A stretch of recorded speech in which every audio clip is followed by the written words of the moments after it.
भारतीय पुरातत्व सर्वेक्षण हिंदू देवता कृष्ण की जन्मस्थली ब्रज क्षेत्र के ऐतिहासिक धागों को सुलझाने के मिशन पर है। 50 वर्षों में पहली बार एएसआई गोवर्धन हिल की खुदाई कर रहा है, जो ब्रज क्षेत्र का हिस्सा है, जिसमें मथुरा, वृंदावन और हिंदू महाकाव्य महाभारत में वर्णित अन्य प्रमुख स्थल भी शामिल हैं।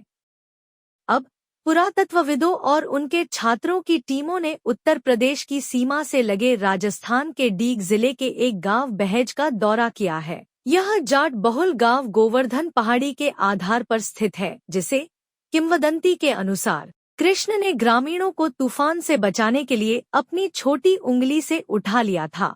एएसआई के जयपुर सर्कल के पुरातत्वविद अधीक्षक विनय कुमार गुप्ता ने कहा, ब्रज भारतीय संस्कृति की दृष्टि से अत्यंत महत्वपूर्ण क्षेत्र है।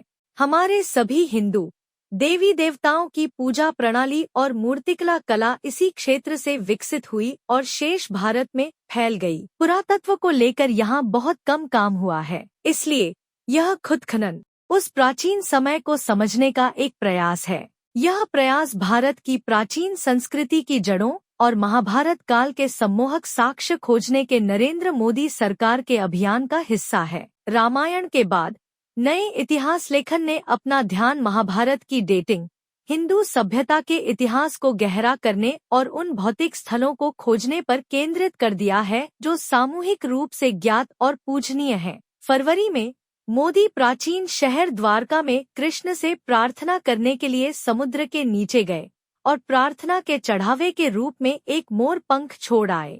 शुष्क क्षेत्र में खोदी गई 3 खाइयों का सर्वेक्षण कर रहे गुप्ता कहते हैं, भारत सरकार प्राचीन संस्कृति को समझने के लिए अधिक से अधिक खुदाई पर जोर दे रही है। 2022 से 23 के लिए एएसआई ने पुरानी संस्कृतियों की खोज के लिए भारत भर में 51 स्थलों के लिए नई खुदाई को मंजूरी दी। वे राजस्थान के सीकर के बेनवा गांव में हो रहे हैं, जहां एएसआई को मिट्टी के बर्तनों के टुकड़े मिले जो यदि पुराने नहीं तो शुरुआती हड़प्पा सभ्यता जितने पुराने हो सकते हैं।